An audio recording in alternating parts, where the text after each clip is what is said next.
It's Wednesday, December 23rd, and it's time for your Barbados Today Morning News Update. Head of the National COVID-19 Monitoring Unit, Ronald Chapman, has promised the highest level of scrutiny and swift sanctions against hotels, resorts, and other local properties where visitors are found to be in breach of quarantine protocols. In an interview with Barbados Today, Chapman revealed that surveillance of specific guests was not within the unit's purview, but warned that managers of local accommodations can be held liable.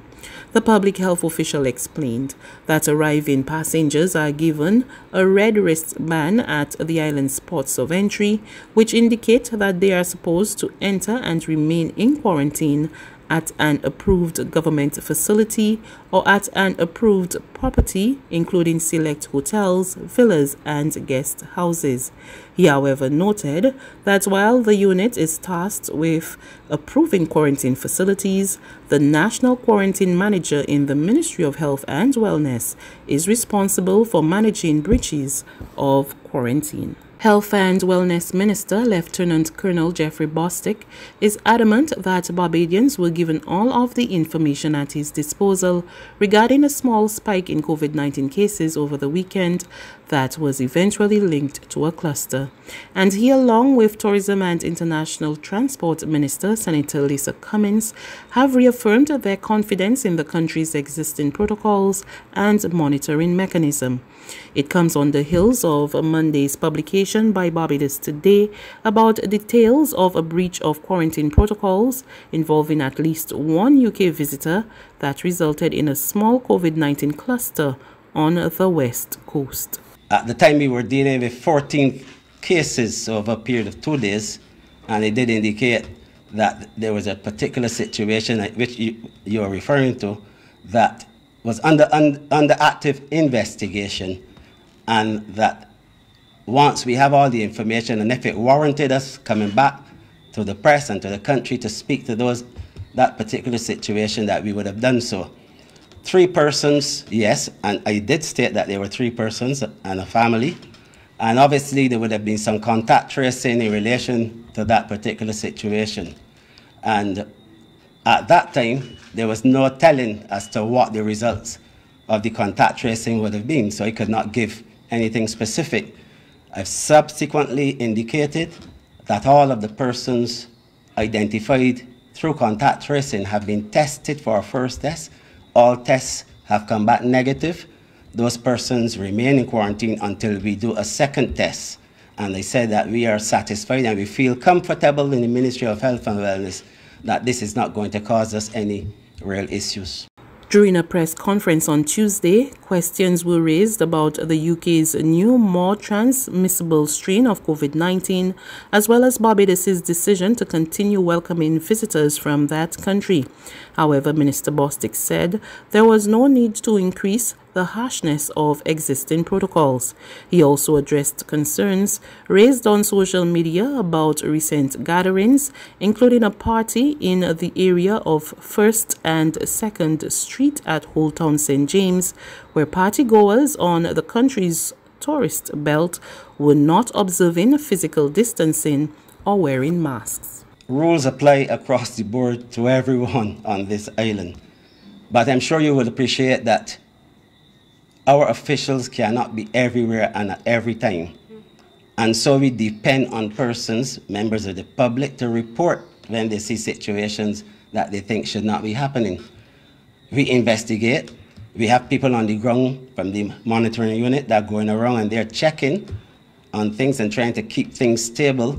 But at the same time, as I've said from the beginning, back in January, February, that this requires an all-of-country approach. All of us must be involved in this.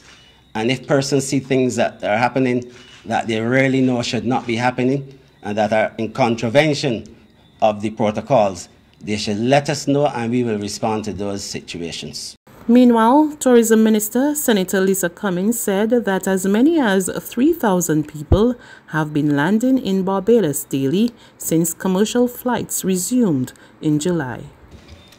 The numbers vary from day to day. As you would imagine, this is a fluid situation. And at December 2nd, for example, we were expecting that with the release of the previous lockdown in the UK, that there would have been increased demand from December 3rd, and we saw quite a bit of that.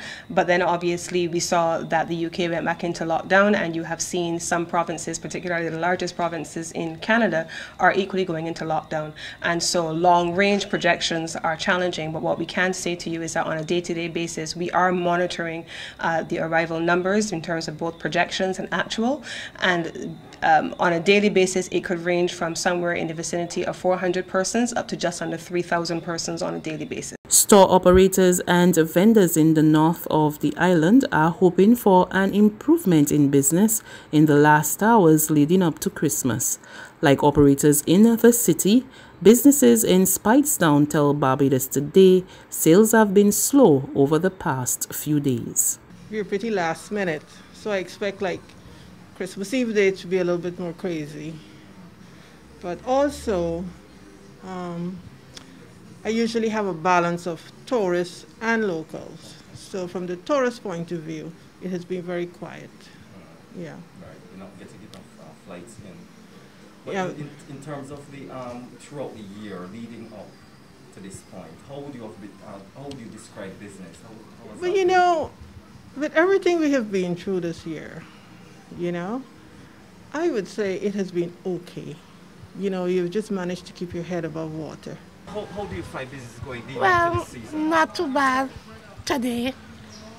It wasn't bad going today, so I don't know how tomorrow's going to be. And last week? Last week was slow.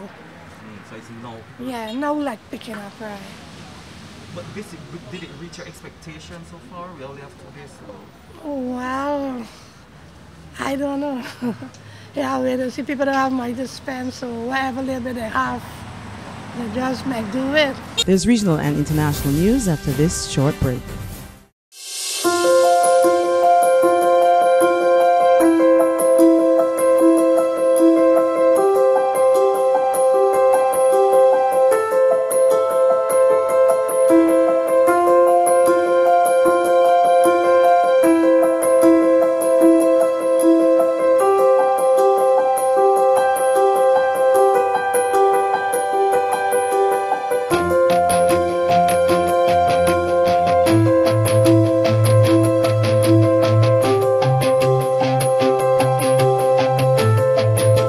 Barbados Today, news you can trust.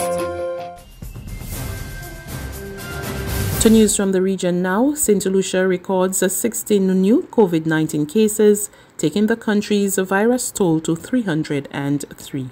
Chief Medical Officer Dr. Sharon Belma George says returning nationals account for the majority of new cases. We get more in this report from HTS News Force.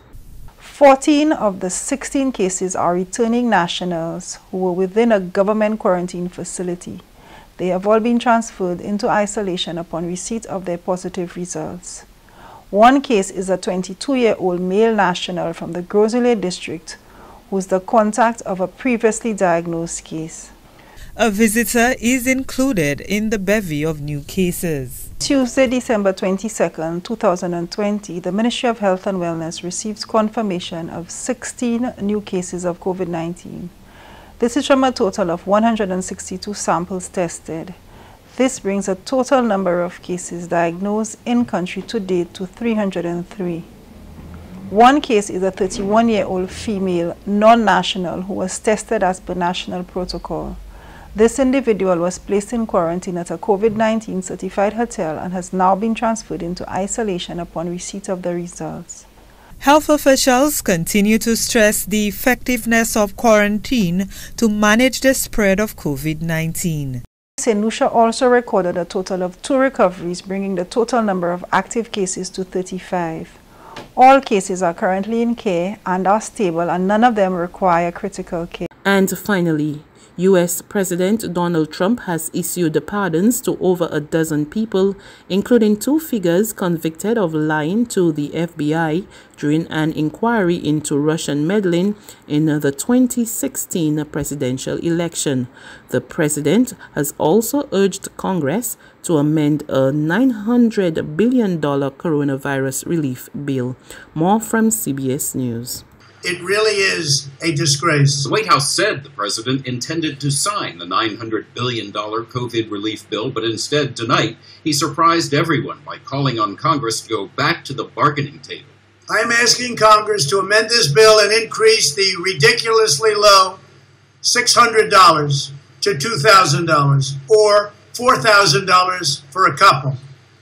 I'm also asking Congress to immediately get rid of the wasteful and unnecessary items from this legislation and to send me a suitable bill. The president also caught Washington by surprise tonight by pardoning 20 people, including George Papadopoulos and Alex van der Zwaan, who were convicted and served time in connection with the Russia investigation. 3 former Republican members of Congress were also pardoned: Steve Stockman, Chris Collins, and Duncan Hunter, who was scheduled to begin an 11-month prison term next month. Also pardoned 4 former Blackwater security guards who opened fire on civilians in Baghdad, Iraq in 2007, killing 14 and wounding 17.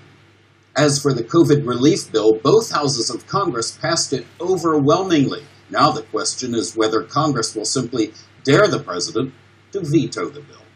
That's news. But for the very latest, visit us at www.barbadostoday.bb. You can also subscribe to our e-paper, email updates, or like us on Facebook, and sign up for our breaking news alerts via WhatsApp. We're also on Izumi Media in bus terminals, as well as screenplay at supermarkets and gas stations near you. And you can also hear us on Mix 96.9 FM and Capital Media HD 99.3 FM.